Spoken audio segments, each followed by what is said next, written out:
O teu trono, ó Deus, é para todo sempre. Cetro de equidade é o cetro do teu reino. Amas as justiças e odeias a iniquidade. Por isso, Deus, o teu Deus te ungiu com alegria, como a nenhum dos teus companheiros. Salmo 45, verso 6, verso 7. Tenho certeza que quando os filhos de Corá cantavam esse hino, eles estavam enaltecendo e engrandecendo o nome do Senhor. Eles sabiam perfeitamente que o único reino que não teria fim é o reino do nosso grande Deus.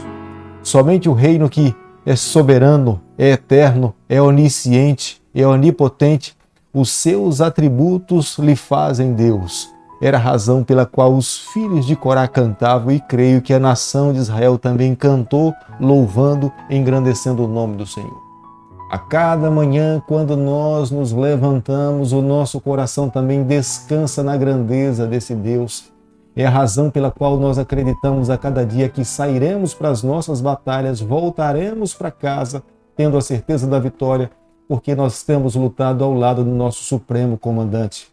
É o nosso primeiro compromisso, é a nossa primeira responsabilidade, é a nossa primeira audiência cada manhã, buscarmos a Deus, abrirmos o nosso coração e deixarmos que Ele conduza a nossa trajetória. Já tenho falado para você que nós nesse canal temos um compromisso com a palavra de Deus, a cada manhã estudarmos um capítulo da Bíblia. Por isso que nessa manhã, mais uma vez, quero convidar você a ter nas mãos a palavra do Senhor no livro de Êxodo, capítulo 39, o verso 1. Fizeram também de estofo azul, púrpura e carmesim as vestes finamente tecidas para ministrar no santuário. Também fizeram as vestes sagradas para Arão, como o Senhor ordenara a Moisés. Nós precisamos aprender a depender de Deus a cada dia. Da mesma forma como Moisés aprendeu a depender de Deus, Deus o levou para o deserto para que ali, diante das dificuldades do deserto, ele aprendesse a confiar no Senhor, em Deus. Nós também a cada dia precisamos aprender a depender do Senhor. Mesmo que na nossa caminhada o Senhor nos leve para alguns lugares áridos dessa terra, nos coloque em algum ambiente que nós possamos reconhecer que estamos num verdadeiro deserto, mas aonde nós estivermos, independente das circunstâncias, aprenda, porque sempre será melhor para nós vivermos uma vida dependente do Senhor. Moisés aprendeu, embora não tenha sido fácil para Moisés se despojar de todo o seu conhecimento, de toda a sua autoridade, de tudo aquilo que ele tinha aprendido no Egito. Seria o futuro faraó, teria a responsabilidade de governar uma nação, mas Deus o colocou no deserto em meio de ovelhas para desaprender tudo o que tinha aprendido no Egito e aprender agora a viver uma vida dependente do Senhor. No capítulo 39, no verso 1, nós podemos ver na última frase do verso que Moisés aprendeu. A Bíblia fala que, como o Senhor ordenara a Moisés, ele reconhecia que Deus era Deus. Ele reconhecia que tudo aquilo que o Senhor falava deveria de fato ser obedecido. Nenhum sacerdote poderia assumir a responsabilidade do sacerdócio se não fosse indicado pelo Senhor, se não fosse ungido por Deus. Ninguém poderia ministrar diante de Deus se não fosse nomeado pelo Senhor. Deus era soberano.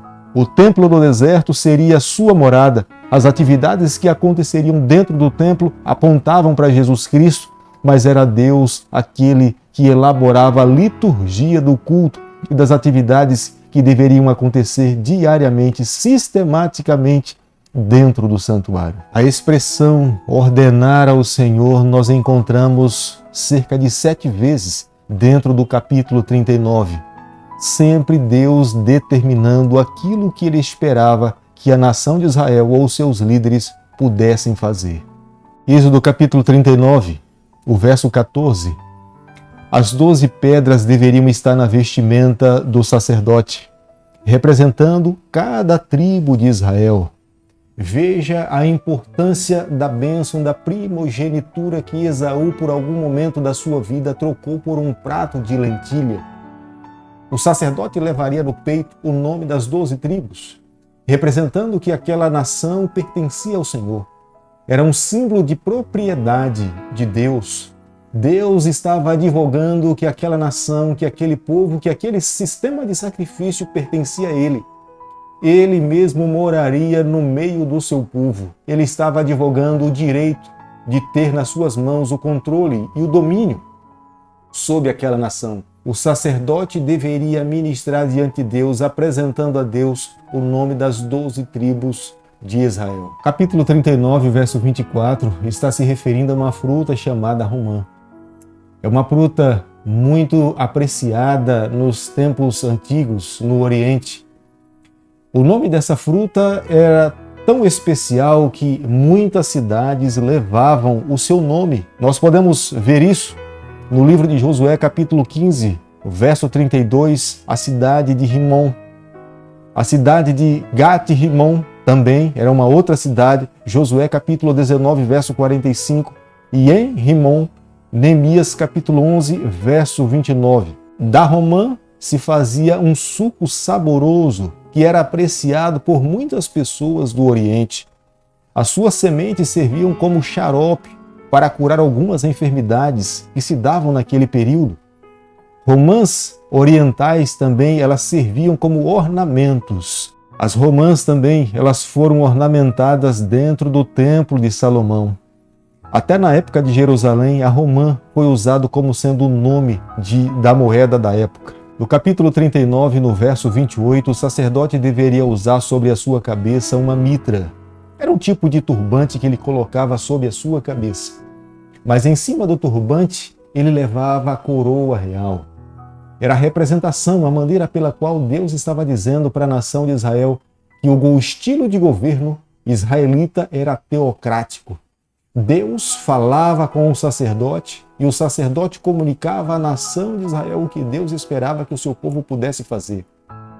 A nação de Israel só iria sair para a batalha depois de consultar ao Senhor. Não era o sacerdote que determinava por si só para onde a nação de Israel deveria ir, quais seriam as investidas que eles deveriam fazer. Mas o sacerdote ouvia de Deus e Deus agora respondia ao sacerdote e o sacerdote comunicava à nação de Israel o que de fato eles deveriam fazer com as suas vidas. E Deus sempre quis que fosse dessa forma.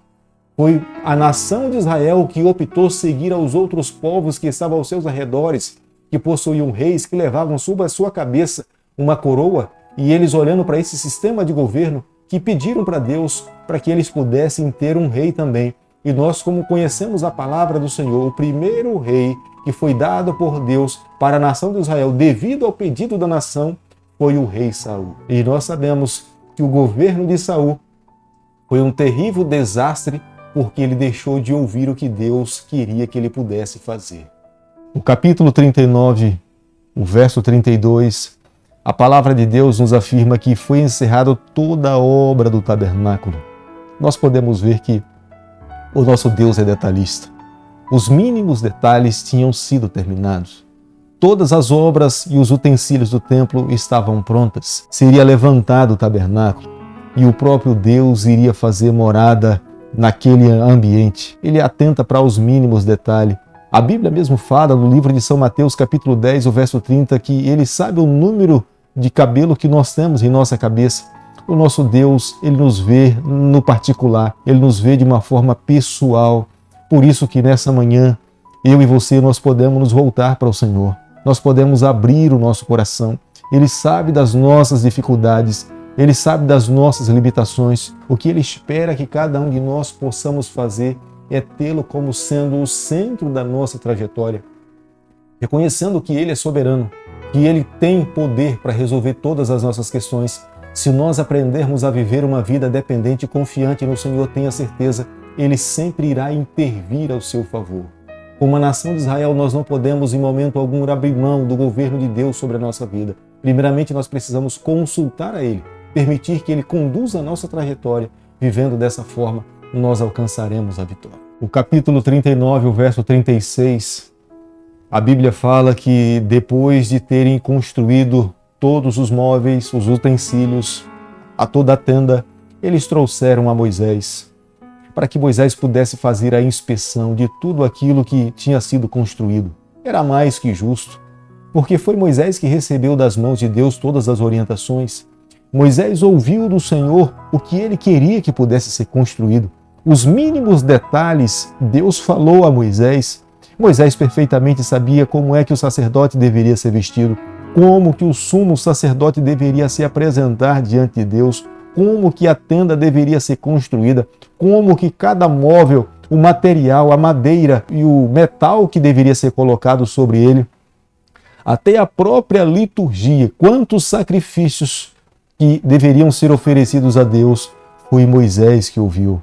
É por isso que, depois de tudo pronto, se voltaram para Moisés e falaram para ele que tudo aquilo que o Senhor tinha pedido para que eles pudessem fazer estava pronto. O capítulo 39, o verso 42 diz o seguinte: Viu, pois, Moisés toda a obra, e eis que a tinham feito segundo o Senhor havia ordenado.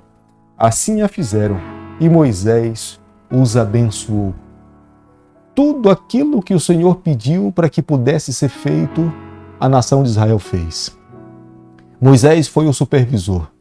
E agora ele estava concluindo, pedindo a bênção de Deus sobre todos os utensílios, para que Deus pudesse abençoar e ele mesmo pudesse fazer morada no meio do seu povo. Eu posso imaginar nessa manhã, ao concluir aqui o capítulo 39 do livro de Êxodo, a expectativa, a alegria de poder fazer algo para Deus, em saber que eles tinham concluído um projeto que tinha nascido no coração de Deus. E nesse momento, Moisés abençoa. Logo no capítulo 40 nós veremos amanhã que é o momento que Moisés agora clama a Deus e a bênção de Deus e o próprio Deus desce numa nuvem para que possa habitar no meio do seu povo. Não teria alegria maior. Eu acredito que nessa manhã, ao concluirmos aqui o capítulo 39, amigos, Deus não mais mora num lugar específico feito por mãos humanas, mas Deus hoje quer morar dentro do nosso coração. Nós precisamos a cada manhã abrirmos o nosso coração para que Ele faça morada constantemente dentro de nós. É renunciando o nosso eu, é deixando que Ele conduza a nossa trajetória. Nós podemos sim, no momento da nossa caminhada, em algum momento, impedirmos que Ele continue morando dentro de nós. Da mesma forma como um dia a nação de Israel pediu para que Deus pudesse estabelecer um rei para eles, nós podemos tirar o nosso Deus do governo da nossa vida e colocarmos alguma outra coisa que assuma o controle da nossa trajetória. Mas se nós a cada manhã renunciarmos à nossa vontade e suplicarmos a Deus, nos humilharmos diante do Senhor, eu tenho certeza que Ele sempre estará assentado no trono do nosso coração e nós alcançaremos a vitória em todas as nossas investidas. Vivendo dessa forma, eu tenho certeza que nós estaremos agradando ao Senhor. Da mesma forma como a nação de Israel um dia disse, tudo aquilo que o Senhor pediu nós fizemos, eu creio que a cada dia deve ser a nossa postura, deve ser a nossa atitude, fazermos de fato e de verdade tudo aquilo que Deus tem pedido para que nós possamos fazer. Querido Pai, nessa manhã nós também consagramos a nossa vida a Ti. Nos colocamos em Tuas mãos. Nós permitimos que o Senhor conduza a nossa trajetória. Fica conosco no decorrer desse dia, da nossa vida, abençoando a nossa família. É o nosso pedido, é a nossa oração e nós fazemos em nome de Jesus. Que o Senhor te abençoe e te guarde. Que Ele faça resplandecer o seu rosto sobre você. Que Ele tenha misericórdia de você. E sobre você, nessa manhã, Ele levante o seu rosto e conceda a sua paz, em nome de Jesus.